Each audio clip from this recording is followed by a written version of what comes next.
Ready?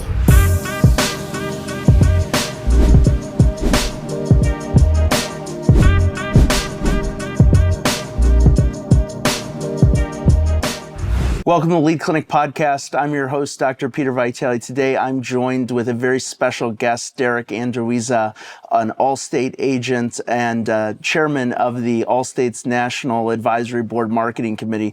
Derrek, thanks for joining us on the podcast today. Thank you, man. It's good to see you. Great to have you here. Good to see you, brother. It's great to have you here. Derrek and I became friends a short while ago at an Allstate conference in Chicago, and we're here the week of LeadCon in Las Vegas. So thanks for coming out and joining us. So, Derrek, the first thing I want to talk about is a lot of folks that I've met at the conference and a lot of people that I've had existing relationships, they've all said the same thing. There seems to be a lot of insurance agents at LeadCon this year. Why is that? And I haven't had a good answer for them, so I figured I would ask you and get your take on this. Well, it's because you're here. Okay, perfect. See? No, I mean, it's just a good opportunity. I think the landscape's been changing. I think, in terms of insurance, it's a lot of the, older generation going out and a lot of the younger guys coming in that, look at this opportunity as a, modern day gold rush, to come in here and do something that's innovative, be able to grow it to scale in a very quick way, with effective marketing. And I think that's very attractive now. And a lot of the carriers, I believe, are kind of condensing their models, going with agents that are more built for capacity and able to grow a book in a much larger way versus your typical traditional model, 3 to 4 people in an office, agent wearing plaid pants, mustache on the golf course. Yep. But I think that's the attraction is definitely the opportunity to scale. And a lot of people are jumping into that. And I, you talk about consolidation of insurance agencies, and I think that, I'm from Detroit, and we saw this happen with auto dealerships, right? You had kind of a similar approach. You'd have kind of one guy or one family own a Ford dealer in a particular town. And today, you see more of these giant, auto dealer networks that have really taken over. And it seems to be, you kind of alluded to it in your last answer, that seems to really be the way that the insurance industry is going, or at least, from our perspective, kind of how Allstate's changing its distribution model.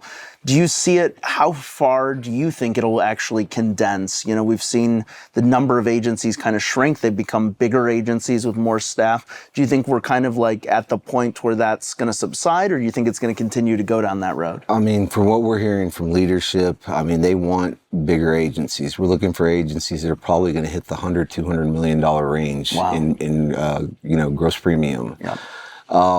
It's what they're pushing us towards. They want to go and take someone who's able to build the scale and just build on it. Mm-hmm. And they're finding better retentions. They're finding better conversions, better customer satisfaction when it comes to, the retention part, but both, retention and on the acquisition side. And it's all based around growth. The consumer's changed. Yeah. So, I feel like Allstate's done a good job with kind of keeping up to where the consumer is, going. And they've changed our compensation model to reward us for those that are seeking growth. Yeah.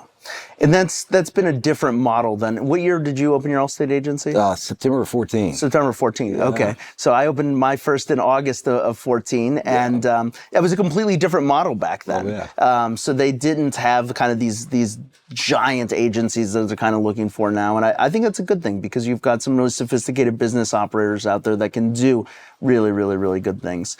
So obviously we've been in this state for the past 2 years in kind of a post-COVID high inflationary environment where rates have been going through the roof. And that's not just with Allstate, that's with virtually every personal lines P&C carrier, geography excluded. Rates have been going up, and that's obviously affected retention. But we seem to be more kind of leveling off now, and it seems to be, is that kind of your take and your experience where you're at? 100%. I think I want to say back probably around November of 21 when we took the first rate increases in Texas. We probably took 5 to 7 rate increases on the auto side from then until, I guess, late last year. Mm-hmm. And we saw premiums, I think, increase by 150% on auto side, probably nearly 50 to 70% on the home side.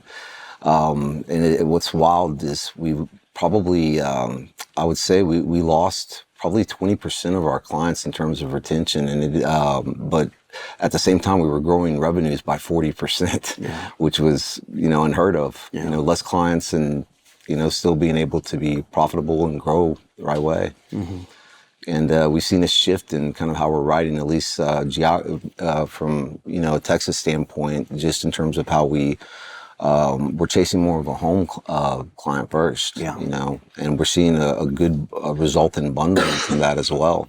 So very much a good consumer. Lead with home seems to be a strategy that many agents are going for today, and that's certainly different than the time in which I was an agent. And that seems to be a strategy that's worked very well for those who have deployed it. I have my suspicions on why that might be, but why do you think that's a better strategy and why more agents are gravitating and seeing better results with it? Well, I think getting from the home to the auto client as a bundle is a much easier path for producers, but I also think it's a retention piece. On a monoline home, you're sitting around 83% versus a monoline auto at 65, 70%. Yeah. And so if you bundle that client, now you're talking in the low 90s and even higher. So it makes sense that you want to, if you're looking to kind of, I guess, increase retention, increase overall revenue, to kind of go that direction. We did a split of 75-25, going with home leads at 75% to 25% on auto leads. Wow. And we've seen a significant increase. We probably in the last 6 months went up 10 points in retention just from that. Wow. That's amazing. And when we started doing that about 18 months ago. Okay. And then let's talk a little bit about a question that I hear a lot from my clients is they talk about remote work versus in-office work. And where do you fall in that? So I spent 10 years in banking and finance. And, I grew up around a father who was 100% remote worker. Really? And 40 years on the life insurance side, financial side, 30 years with Allstate. Okay. And so I saw him work from home, and I said, when I get the opportunity, and my first 10 years in banking and finance, I was remote. It's very awesome to be able to work from home, but one thing that was missing was that virtual culture piece. But I saw opportunity there, so when I had the chance to jump into the insurance side and buy my first agency, we were fully remote capable in 2014. Okay. And so when we kept building that out, we just didn't have some of the technology we had today with Zoom to really work on a virtual culture. Mm-hmm. So that's something that we've led the way. Part of the reason that they added me to the committee, because we took a hard just look at what we could do with the technology, especially after COVID. Yeah. And creating this virtual culture and build around that first, right? People, right seats. And in doing that, we've been able to go coast to coast. We've expanded our operating hours from a traditional 9 to 5. Now we're operating basically 12 to 14 hours a day, including administrative time, 7 days a week versus Monday through Friday. So we have a lot more operating hours than most agents. And in terms of hiring talent, we're casting a much wider net by going coast to coast. I've had people in Hawaii, Alaska, all over the nation. And, as long as you understand some of the employment laws and things like that, you've got a good accountant, you're gonna make good decisions and actually capture some of these high-end producers that don't want to spend an hour or two a day driving back and forth to work, and they don't want the in-office politics. So lots of I guess, pros there. In terms of cons, of course, if you don't have a system or a process to be able to kind of gauge what your people are doing, you're kind of going to be apprehensive in taking that model. But we went from 20 producers to 40 in doing that. And we did that probably from 19 until now. Okay. So, right around the end of COVID, actually. Okay. Yeah. And so you talked about operating hours expanding. That's something that I've been thinking about the last few days. Yeah. So what are your core business hours for your sales team? Well, we're on Central Time Zone, so generally we're open around 8 a.m. And then we'll stay open till usually around 9 p.m. Yeah, Monday through Sunday. Monday through Sunday. So you've got and I think this is where a lot of insurance agents are kind of probably not optimizing, their office operations as well as they should. And, so you have people, making and receiving sales calls 7 days a week, up until 9 p.m. at night. Yes. Okay. And when did you start that? I want to say about a year ago, year and a half ago. Have you measured the success that those additional hours have had? Oh, it's astronomical. I mean, our year-over-year revenue is up 43%. Yeah. And that's without an annual bonus because of all the defections that we had from losing. I think our PIF count was 12,000 and we ended at 10, but we still grew revenue by 43%. Yeah. In doing that, by operating more hours, by running our leads campaigns 24/7. Yeah. 7 days a week. I mean, it was astronomical to see how much we brought down our acquisition cost in doing that, and really being able to get a better client altogether in doing it. And it's just for the obvious reasons, right? Yeah. I mean, people are working during core business hours, and you've got a better shot at getting someone who's on the phone and connecting with them when it's right for them, right? I think you're 100%, and I think the consumer is really driving how we're kind of, I guess, forecasting what we're going to do as a business. So when we see the consumer in this, quote unquote gig economy, they want you available when they're available. Yeah. And so we've hired people around that so that, maybe the bulk of the hours is during business hours in terms of our personnel and when they work. But then we've also hired around those hours, from 6 to 9, on the weekends especially too. How do you think your peer group, other Allstate agency owners, do you think you're in like the very small minority in operating in outside of normal business hours, or do you think there are more than I realize that are probably operating nights and weekends? I think there's more, and I think it's evolutionary, not revolutionary. So it's taking some time, but the more agents that I'm talking to, and I guess attending some of these conferences, they're all kind of following that trend. How can I operate more like an oil platform versus a typical 9-to-5 agency? Yeah. I think that if there's one thing that people take out of this so far, it's do things that other people aren't willing to do necessarily, and you're going to find the success there. So that's, congratulations to you for going after that, because that's certainly, when we started, nearly 10 years ago, that certainly wasn't the case. Oh, no. There probably may have been one or two agents out of 15,000 that were doing things like that. But I think, you've got to go where other people aren't to get the success. So I think really building out that culture is key. If you don't have the culture in place and you haven't set, core values, why do you exist as an agency? And you hire around it, you fire around it, you promote around it, and if you build out that way, I think you'll be able to implement some of these innovations and changes that will allow you to expand on that. But I would always tell anybody that you got to start with your people first. They are the business. Yeah. And then kind of figure out why you're doing it. Why did you set it up to begin with? Yeah. And then hire around it. And I think you'll be able to expand those operating hours. You'll be able to bring in the right people. And, we don't want to spend more time with more layers of managing people. We want to, develop leaders who want to help us develop other leaders, and really take a self-accountability approach to it. So it's made it really easy just to expand quickly that way. And what's your organizational chart look like inside your agency? How many employees do you have? You have sales managers, service managers. What's that look like? Yeah, so we have a leadership model, and we have a leadership team. We use an operating system, the entrepreneurial operating system, EOS. I have a business coach, Lori. She's amazing. A lot of other Allstate agents have used her and really turned their organizations around. Jeremy Olson, just to name a few, Laura Harris. But in using her, she helped us build an accountability chart, which is, it's like a organizational chart on steroids, but it's allowed us to really understand without having multiple layers of management. We're running probably five total functions, and each function is segmented to a particular specialty. So in doing that, you have somebody who's responsible for service, and under them, there's probably 4 functions, or it's all dedicated work. Somebody calling on cancellations, somebody that is helping with overflow, somebody's helping with onboarding. someone who is helping with some of your brokered business. So each of these seats, you can hold someone accountable to operating within those functions versus the traditional model and service of everyone doing everything. Yeah. We also have IT. We have somebody who's programming, building out websites where we're building our own reporting, because data is everything. If you're going to go remote, get your data together on every level, operate like Moneyball. You want baseball analytics at an insurance level. Mm-hmm. And so we have a guy that does that. We have a talent. I have my own recruiter on staff that's been, recruiting for probably over 10 years.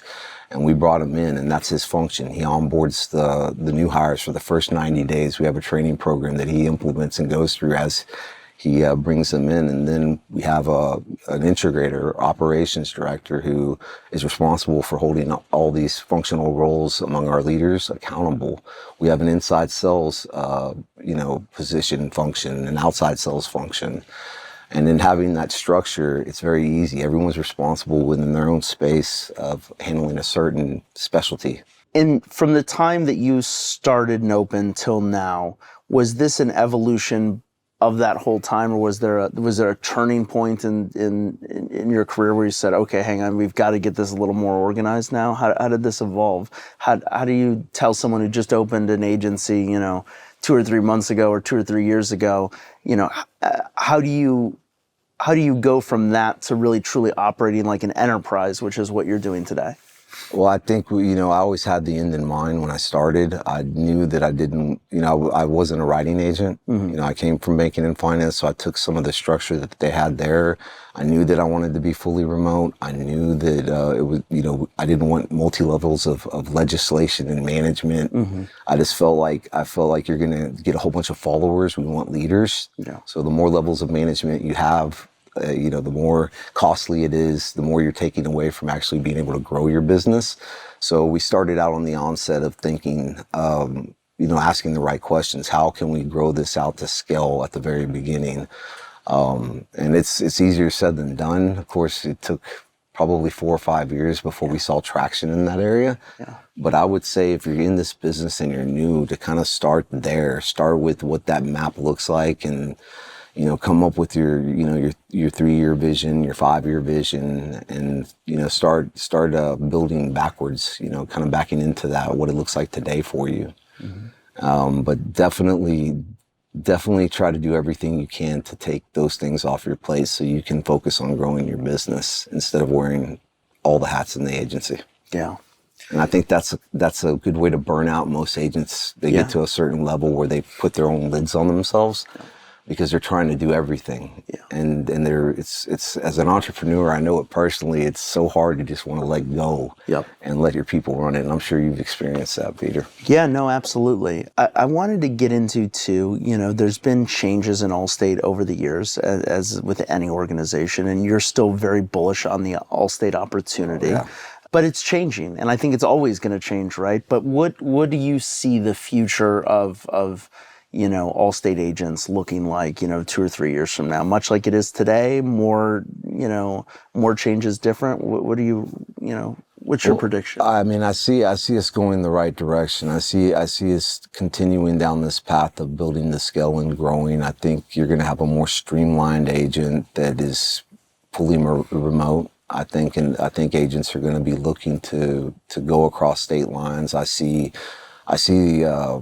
like a lot of other companies already doing this. I believe it's Farmers that are allowing their agents to, their best of the best, to go into other states and be able to write and do things. And I already know just from my opportunity within the committees for the National Advisory Board, being able to kind of know that that's the direction Allstate's already taking us. So eventually we're going to be able to do those things, have agent numbers outside of just, our bordering states or wherever we're domiciled. But I see that being a big thing, taking your best talent, allowing them to go into areas where there's opportunity and to be able to capture some of that market share, some of that business.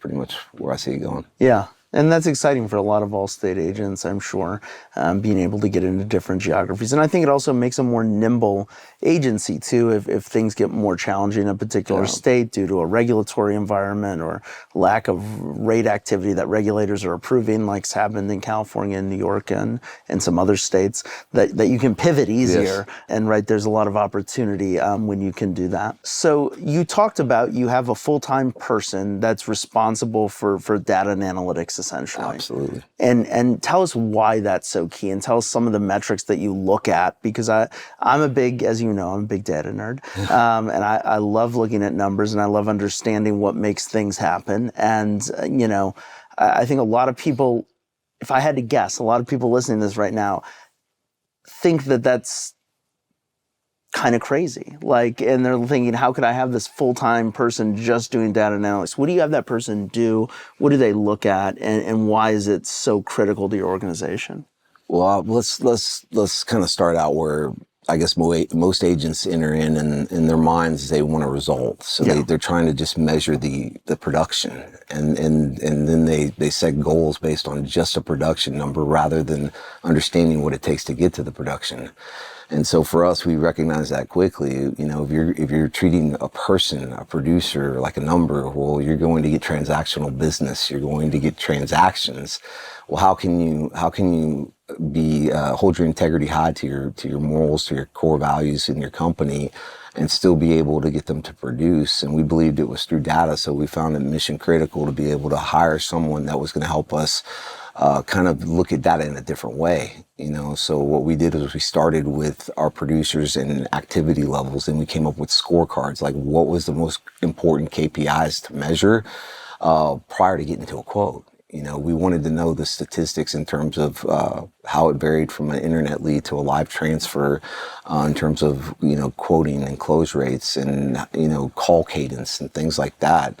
So we started, I guess, kind of gathering more macro data in that sense to know at an agency level what we were doing. And then we started to break it down to a producer level. How many dials does it take to get somebody on the phone?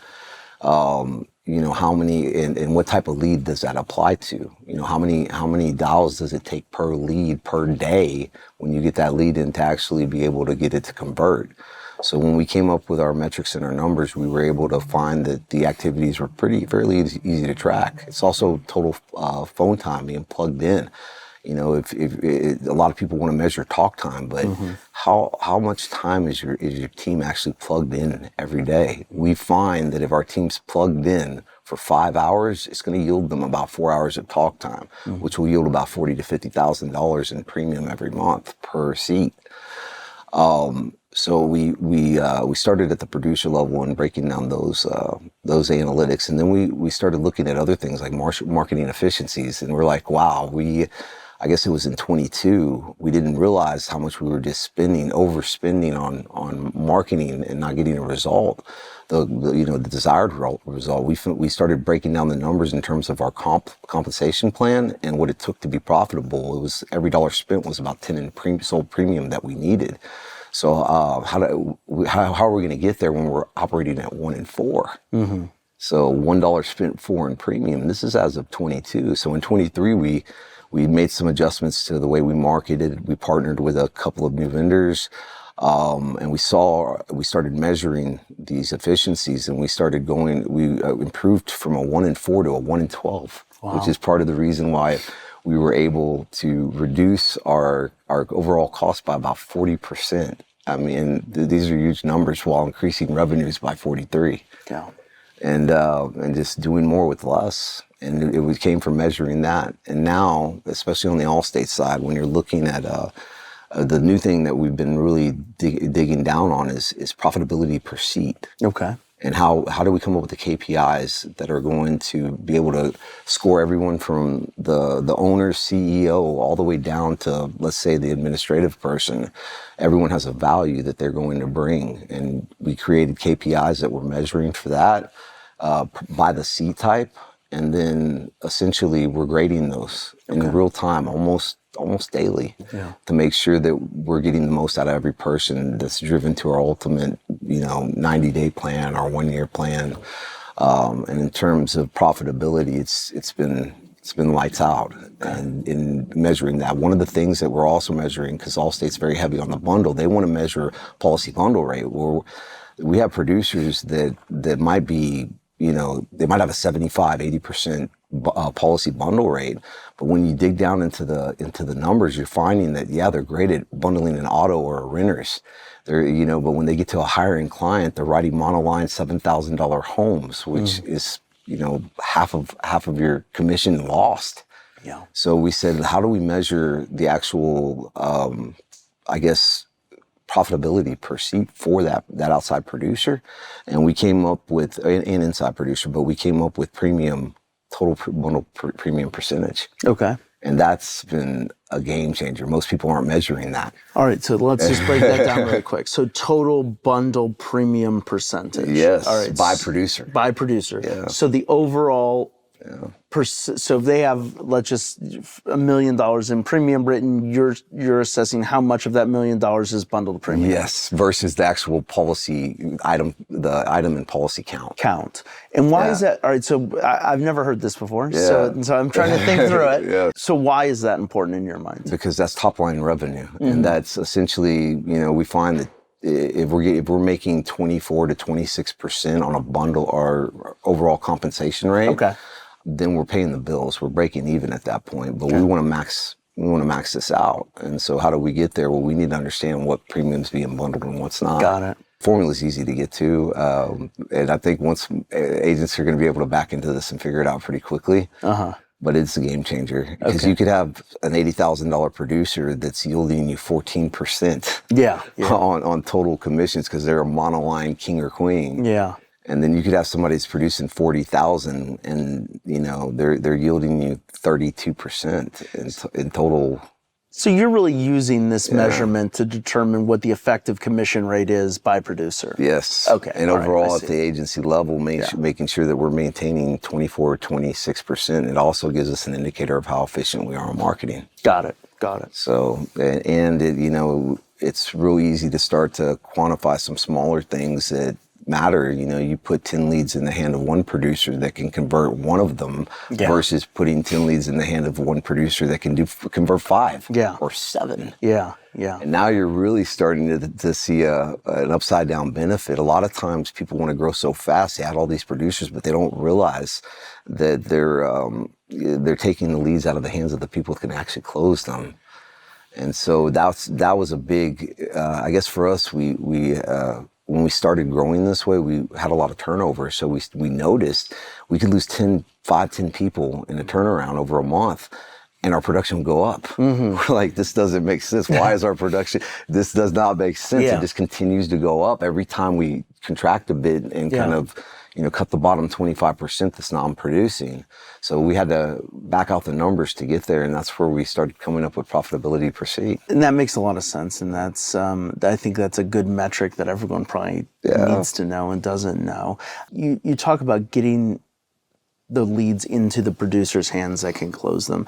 Do you segment lead sources, or do you take certain lead sources and give them to certain producers? Do you measure what producers perform best with certain lead sources or vendors? Absolutely. And we're really drilling down in that, everything from live transfer all the way down to home versus auto lead, who can convert better in a bundle one direction or another. Because there are some that want that auto lead and they'll convert better with the bundle that way. Yeah. But we find that most producers are going better right now, at least, with going from a home lead to auto. Is it pretty consistent, or is there wide disparities between producers? So let's just take it by lead type. Do most of your producers perform the same with, let's say, an auto lead versus a home lead, or are there some that are really just great on auto and some that are really great on home? Is it more at the fringes, or is it more in the middle? It's I would say probably more in the middle. Yeah. There are the outliers every now and then that, for whatever reason, they're comfortable with it. Yeah. And so you want to make sure that you feed them the right kind of food. Yeah. We've found that. It is interesting too to see some of the anomalies that you'll see in measuring the data at this level. Well, and I've heard someone say before, right? Don't necessarily try and figure out why it is. Just give them more of what's working for That's them, it. and you're going to have the results that you're looking for. And is that, you kind of subscribe to that theory as well? I think it's kind of like Bill Belichick back in the day. Is he was great because he'd go where the players were. It didn't matter, what system he was operating. He could go to each player and get the most out of them. Yeah. And I think that's kind of our responsibility as agents, is to know your people well enough to, and you don't know them well enough based on a hunch. Know them well enough based on the facts. You take emotion out of the equation and you lead with data. Yeah. Now you're staying true to that culture and helping that person actually get better. And I also think that's another thing that agents probably don't spend enough time on, is really drilling down on by the person, and what really motivates that person, what's really good for that person, and you can't wholesale treat everyone the same. Well, it's funny. You just said something that I think we bonded over at dinner one night, which was take the emotion out of it and follow the data, right? I want to break this down because not that I want to pick on those that don't do it that way, but from time to time, we will have some of our clients who will come to us and say, well, I think this isn't working, or I think that Allstate doesn't historically do well in this area or that area, or with this demographic or that demographic. And I always come back to, all right, where's the data that's driving you to this decision? And they'll sometimes say, I feel like, and I'm like, okay, well, that's emotion. That's not logic. Like, we need to break this down. And so what it sounds like when you just said that is that every decision you're making is a data-driven decision. Every decision. I mean, and that's been what's allowed us to grow the way that we have, is by using the data. And it's very easy, especially coming in when you don't have a system or a process to measure data, to just lead with the stick, to just lead with nothing but carrots and incentives, when kind of like a leaf blowing in the wind. There's no reliability in going off hunches. Yeah. So we found it's just a better way of doing business, and ultimately a happier environment for your people. Sure, much. Your marketing activities today obviously include internet leads and live transfer phone calls, as you said. What else are you doing, or are those the primary things you're doing? Are you doing any direct mail? What other things do you employ in your agency to drive new business? For the most part, we'll do some remarketing for requotes and win backs, really trying to drive referral activity. We see an upside down opportunity there. We also see an opportunity within our current book, which is why we're growing our inside sales team, who take inbound calls and turn them into cross sells. Mm-hmm. So for us, especially with these new changes that are going to be coming into play with the FCC, we see that we're going to have to expand and grow these areas, train around them, and even hire around them, and get more resourceful, so that we don't feel the pressures, or at least when the disruptions hit, as we're trying to figure out what it all looks like. We feel that we should have a strong foundation with at least 30-40% of our new business production coming from either some sort of win back, requote, cross sell, those sorts of referrals, definitely referrals, those opportunities. And you mentioned the FCC changes, and for those that it's hard to imagine that someone would not know what we're talking about listening to this podcast, but to briefly, let's just talk about it really quick and give everyone a quick primer, right? The Federal Communications Commission late last year started looking at rule changes, and then in January of this year adopted those formally, and basically said that you have to have one-to-one consent. So Derrek's agency needs to be the only agency listed on the disclosure on an internet lead that someone's going to fill out. And in my mind, well, first of all, that comes into effect January of 2025. There are lawsuits challenging it right now. We don't know what the outcome of those lawsuits will be. But let's just say that it is going to go into effect in January. The way that I see it in my mind is we're going to have a more expensive lead, right? Many lead companies are selling the lead to 2, 3, 4, 5, 6, 7, 8, 10 people. We don't know. If they're selling that and monetizing it to 10 people, and now they can only monetize it to one person, it's obviously going to cost that one person more than it was costing, the one person before, when they were one of 10, now they're one of one. And so if we see lead cost go up, which I think we will, we should also see conversions go up because that person's not going to be called by the 9 other people, right? What are your thoughts on this? Is there anything that you're doing today as an agent that's preparing you for this? Are you prepared to spend more money on less leads, but are hopefully higher converting leads next January? Where's your mind at in all this? At an agency level, I mean, I see this as a huge opportunity. I think just starting from the personnel part of it, if things play out the way that we see them, we're going to have a higher, intent shopper. I think a lot of those, I guess, kind of current leads that we're getting with people that may or may not have filled out the form the right way, and may have been remarketed to, may have applied for a promo just because they got cookied to death on something. I think I think it's going to weed out a lot of those folks. So you're truly going to get a high intent consumer with less competition on the back end calling on them. So I think the models go from having a staff that's probably based around hunting all day, outbound activity, to probably more of a closing model where you're not going to probably need, as many,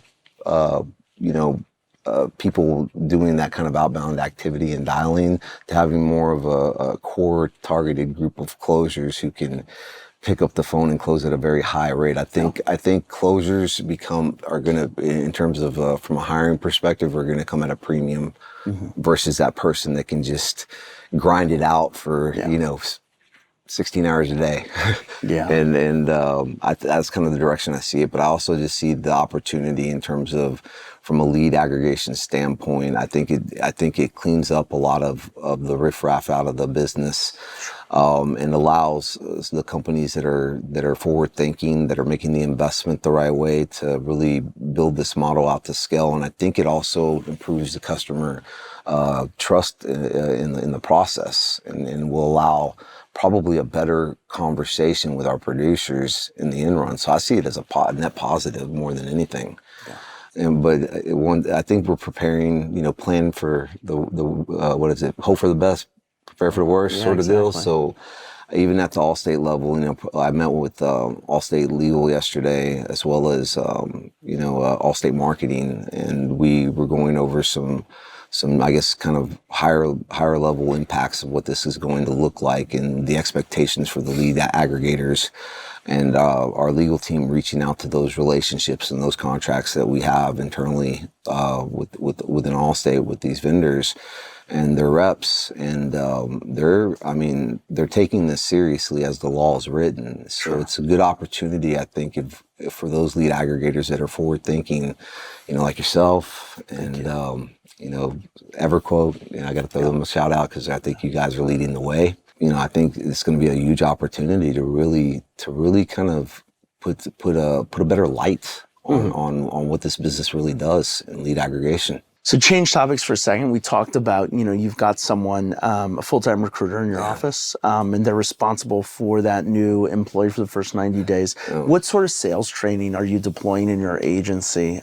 today? And what have you tried? What works? What's your theory on that now? Well, the first 90 days are definitely the most important. The first 30 days being absolutely whether that person is going to buy into your culture or not, whether they're going to be a plus or a minus. Yeah.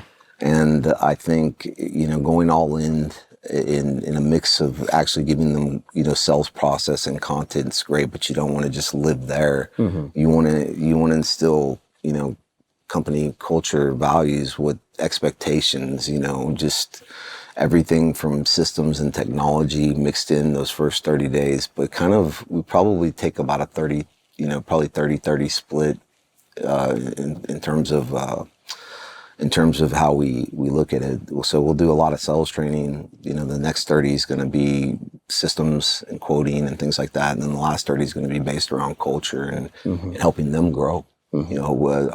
Why we exist at my agency is I coming from banking and finance, I didn't like parts of the corporate world and the bureaucracy that was set up there. And I told myself, hey, when I set this up, I want it to be for people to feel like they're empowered to grow and become financially free. Yeah.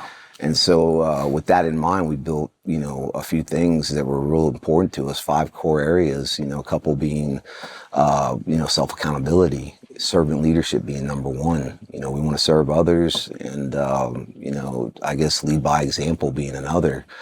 And it's really paid off when you start to assess and hire around it and really realize if you got the right person in the right seat. Sometimes you got the right person, but they're in the wrong seat. Yeah. And you're really able to quickly figure that out. But that's kind of what's helped us. Yeah. In hiring, and those first 90 days is really building around that to make sure that you're checking in and reassessing throughout that process. And then when you finally release them to go and hit the phones and actually, I guess, get into their specific roles, that you're going to get a less turnover in the back end. You're going to get someone who feels confident and capable of actually contributing to the agency. And, we've seen a lot of success in that.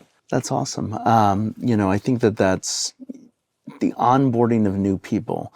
You have to think about it from the perspective of that new employee. Yep. And what's going to make them want to come to work, and what's going to make them really stay as excited as they are on day 2 as they were on day 1, and not be disappointed, or, you really have to nurture that person through that process. And I think, in my mind, that's hard to do virtually, but that's the world we live in. Yeah. So, we have to do hard things sometimes. And that is the way it is. But I applaud you for having that kind of forward-thinking vision of remote work before we were all really forced into it, through the pandemic. Yeah, so that's outstanding. It's obviously you're doing very well. How many total staff do you have today? It's anywhere from 35 to 40. 35 to 40 people. With, I'd say, probably 30% being contractors, those that were able to contract. Like anybody in a leadership role or anyone in a service role is going to generally be an employee, and our inside and outside people, depending on proximity of where we're located from us, and they're generally going to be more on a contract basis. Mm-hmm. Okay. So just because the DOL came out with some strong rulings on that as well, and we want to make sure that we fall within those. Yep.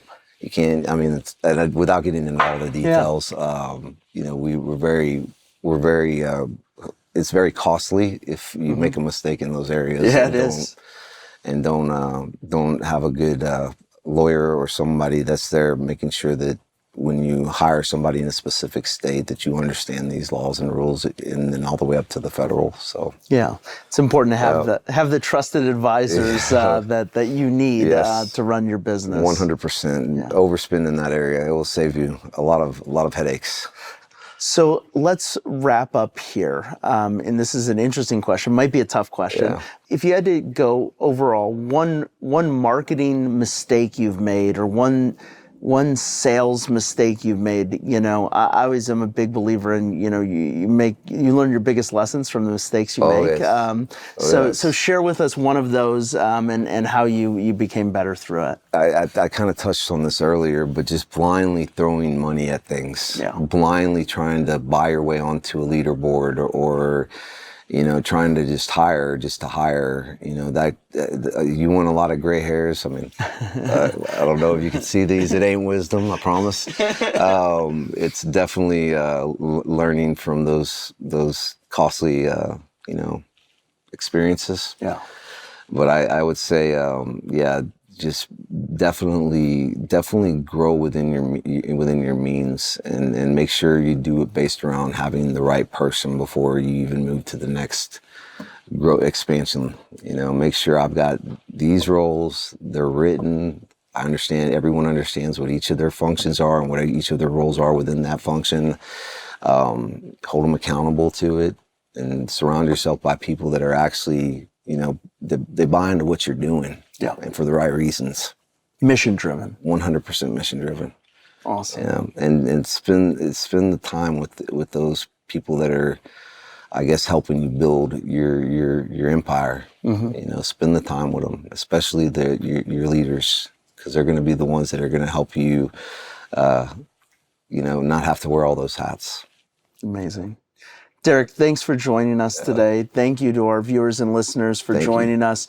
Derrek's provided us with a lot of wisdom and insights, and we appreciate you. Thanks for joining us. Man, thank you, Peter. Appreciate you too. You ready?